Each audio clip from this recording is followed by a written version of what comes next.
பிப்ரவரி மாதம் தான் கீழே விழுந்து கால் ஃப்ராக்சர் ஆயிடுச்சு. மொத்தமாக அப்புறம் சபையில் எல்லாருமே ஜாப் பண்ணாங்க.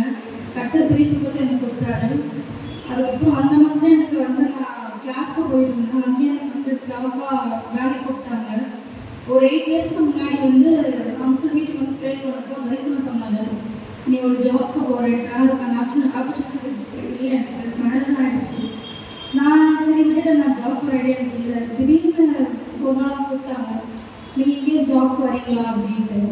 கர்த்தர் சுப்பனத்தை நிறைவேற்றினார். கர்த்தருக்கு நன்றி செலுத்துகிறேன். அதே மாதிரி போன மாதம் மந்த் எண்டில் வீட்டில் ஏசி ஃபயர் ஆகிடுச்சு. அன்றைக்கி நான் வீட்டில் இல்லை, அம்மாவும் பாப்பாவும் தான் வீட்டில் இருக்காங்க. அந்த டைம் ஏசி ஃபயர் ஆனாலும் பக்கத்து வீட்டில் பசங்க இருக்க மாட்டாங்க. அன்றைக்கி அவங்க தான் எனக்கு வீட்டில் 2 பேர் இருந்தாங்க. ஃபயர் ஆனாலும் அவங்க தான் கூட இருந்து உள்ள நெருப்பு அடைஞ்சி எனக்கு ஃபோன் பண்ணுறாங்க, வீட்டில் ஃபயர் ஆகிடுச்சு. ரொம்ப நான் பயந்து போனீங்கன்னா பேசப்படுறேன். எனக்கு எந்த சித்தமும் ஏற்படக்கூடாது என் வீட்டில்.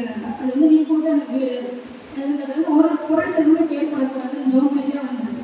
வந்தோடனே பார்த்தா போலீஸ் வந்து என்ன சொன்னாங்க, உள்ள ரூம் கூட எரிஞ்சிருச்சு அப்படின்ட்டாங்க.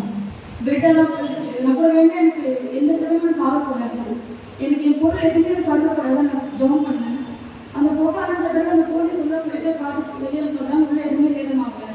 அந்த ஏசி படம் தான் ஃபயர் ஆச்சு. அதுக்கு கீழே ஹேண்ட் பேக் மாட்டிருந்தேன். ஏசி ஃபுல்லாக எரிஞ்சிருச்சு, பிளாஸ்டிக் ஃபுல்லாக ஊற்றிருச்சு.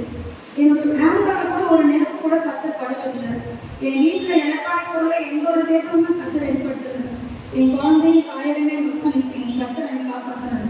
கத்தரை போனா அப்படி நன்றி சொல்லுங்க.